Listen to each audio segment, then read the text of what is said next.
സ്റ്റാർട്ടായിട്ട് bike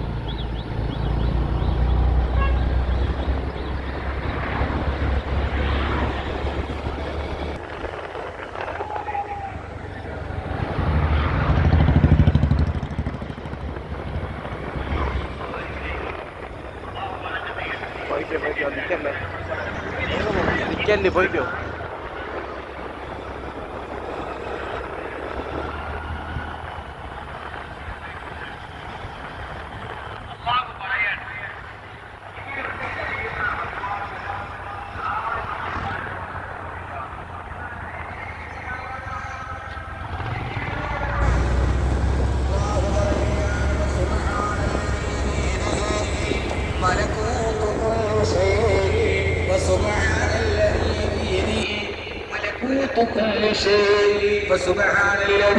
അല്ലാഹു എത്ര പരിശുദ്ധനാണ്.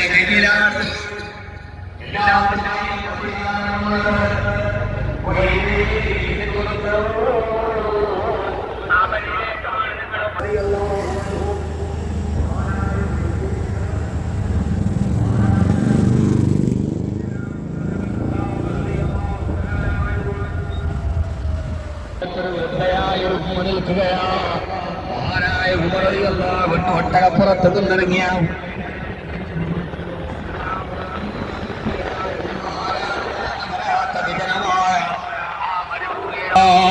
എന്നെ കേൾക്കാൻ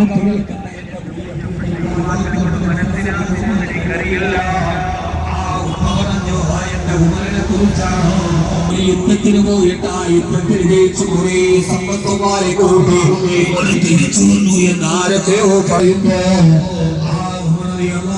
ചോദിച്ചു ഞാൻ അതല്ല ചോദിച്ചത്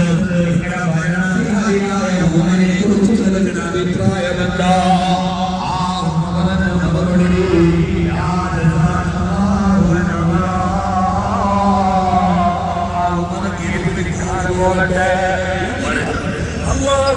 ഒരു പ്രതിഫലവും നൽകാതിരിക്കട്ടെ,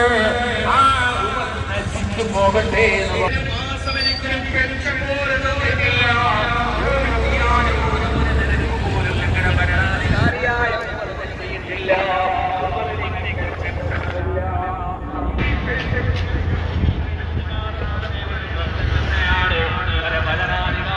ചോദ്യം ചെയ്യപ്പെട്ട ഒരു കാര്യമാണ്.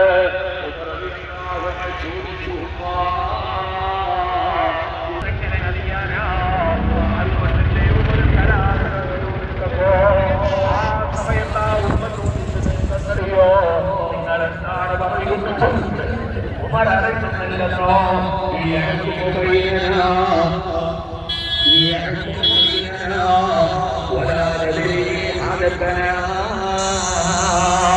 ഞങ്ങളെ ഭരണാധികാരിയാണെന്ന് വീപ്പളക്കുകയും എന്നിട്ട് ഞങ്ങളെ കുറിച്ച് അറിഞ്ഞില്ലെന്ന് പറഞ്ഞാൽ നാളെ പടച്ചവരുടെ മുമ്പിൽ പോയി പോകൊണ്ടാണ് അവർക്ക് കൊടുക്കാത്തതെന്ന് പറയാൻ കഴിയോ?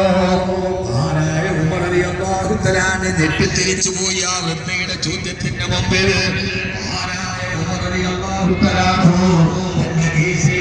25 ദീർഘം എടുത്തിട്ട് ആ ഉമ്മയോട് ചോദിച്ചു, ഞാൻ ഞങ്ങൾക്ക് 25 ദീർഘം തരാം. ആ ഉമറിനെ കുറിച്ച് നാളെ പരലോകത്ത് വളർത്തവന്റെ മുമ്പിൽ പറയാതിരിക്കുമോ? 25 സമ്പദാനെ കണ്ടപ്പോ ഉമ്മ പറഞ്ഞു, ശരി ഞാനത് സമ്മതിച്ചിരിക്കുന്നു.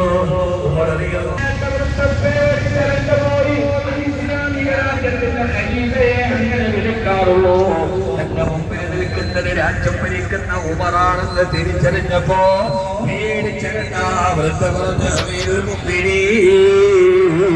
ഞാൻ എന്റെ പരാധീനത കൊണ്ട് പറഞ്ഞു പോയതാ.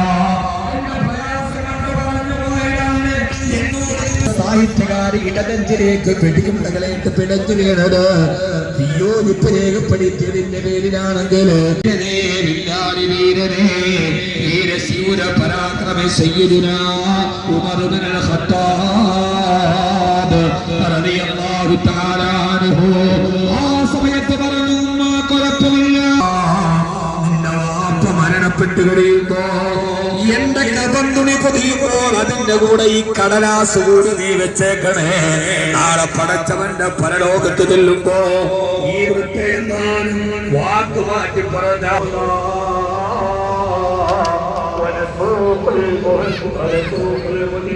إلى جهنم فرنا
ദിവാകർ ബസ്സുണ്ടല്ലോ.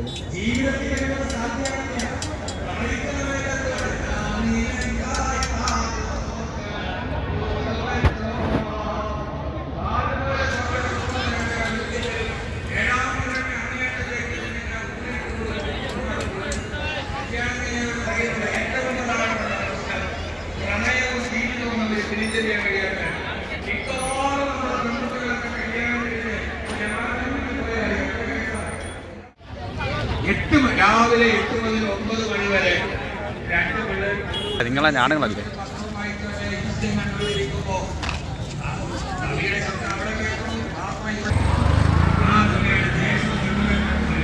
കുട്ടികൾ പോയി കഴിയുമ്പോൾ നമ്മളെ 9:05 ഞാനീ പറയാൻ കാരണം ആ സമയത്തൊരു സ്ത്രീയെ മെരിക്കല് വലിയ പാടാണ്. എന്ത് പറഞ്ഞാലും ആ ചിന്തയൊക്കെ കഴിഞ്ഞ് ഒരു 10 മണിയാകുമ്പോ മെല്ലെ അപ്പൊ പടച്ച കരി അടുപ്പത്തിട്ടില്ലല്ലോ എഴുന്നേറ്റ് വെക്കും. അപ്പം പുറകെ കൂടിയ പ്രശ്നമില്ല. ഇതേ അവസ്ഥയാണ് ഒരു സ്ത്രീക്ക്. വാപ്പാക്ക് മനസ്സിലായി മോള് ഒരു വല്ലാത്ത വാപ്പായും മോളുമാണ്. മരിക്കുന്ന നേരത്ത് ഖദീജ റളിയല്ലാഹു അൻഹയുടെ കയ്യിൽ പിടിച്ചേൽപ്പിച്ച മോളാണ് നബിയെ, ഞാൻ പോവുകയാണ്. എന്റെ ഫാത്തിമാക്ക് വേറെ ആരുമില്ല, എനിക്ക് ഏൽപ്പിക്കാൻ നിങ്ങളല്ലാതെ മറ്റൊരാളില്ല. പ്രിയപ്പെട്ട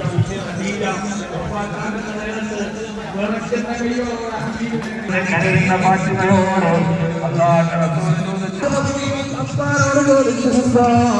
ഈ മക്കയിലെ യോഗ്യമായ ധാരാളം ഒരു റുമാപ്പണത്തിന് കഴിയില്ല.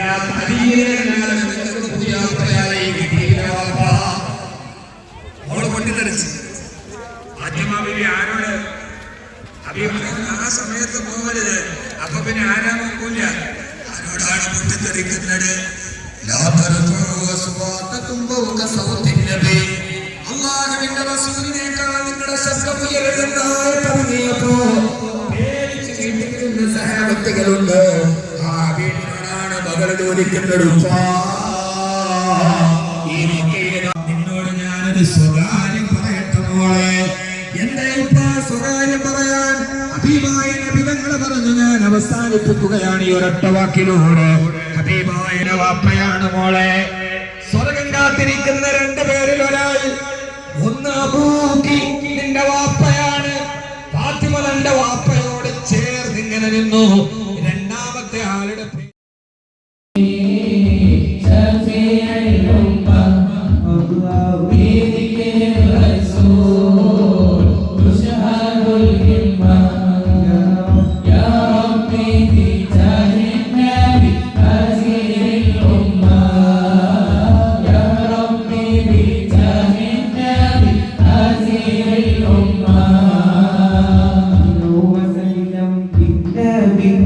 أهلا وسهلا بالنبي